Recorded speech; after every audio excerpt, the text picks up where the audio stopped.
যুক্তরাষ্ট্র ও ইসরায়েলের হামলায় নিহত হন ইরানকে ৩৬ বছর ধরে শাসন করে আসা সর্বোচ্চ ধর্মীয় নেতা আয়াতুল্লাহ আলী খামেনি।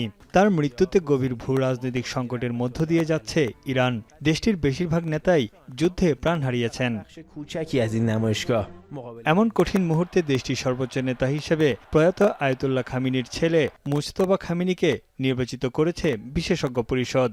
নাম প্রকাশ না করার শর্তে ইরান ইন্টারন্যাশনাল এক প্রতিবেদনে দাবি করেছে, ইসলামী বিপ্লবী গার্ডের চাপের মুখে দেশ পরিচালনার দায়িত্ব দেওয়া হয় তাকে।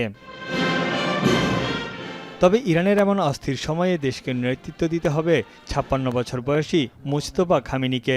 দীর্ঘদিন বাবার ছায়ায় থেকে পর্দার আড়ালে কাজ করে গেলেও এবার প্রকাশ্যে দেশ শাসন করবেন তিনি। যুদ্ধে তার স্ত্রীকেও হারিয়েছেন।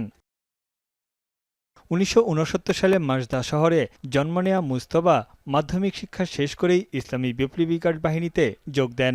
ইরাক যুদ্ধেও তার অবদান ছিল।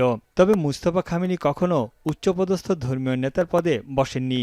শাসন ব্যবস্থায় আনুষ্ঠানিক ভূমিকা নেই বললেই চলে।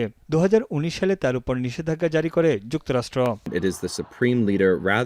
এদিকে আয়াতুল্লাহ খামেনির জীবদ্দশায় উত্তরসূরি হিসেবে পছন্দের তালিকায় ছিল সাবেক প্রেসিডেন্ট ইব্রাহিম রাইসির নাম।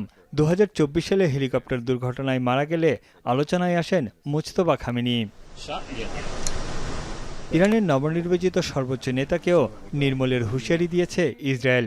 ইসরায়েলি প্রতিরক্ষামন্ত্রী হুমকি দিয়ে বলেন, ইরানের যে কোনো শাসন ব্যবস্থাকে ধ্বংস করবে ইসরায়েল।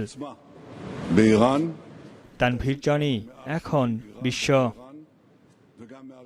কালার এক্সপার্ট এবং ডার্ক জ্যাপ সমৃদ্ধ অরিক্স অ্যাডভান্স ডিটারজেন্ট পাউডার, আপনার লন্ড্রি এক্সপার্ট।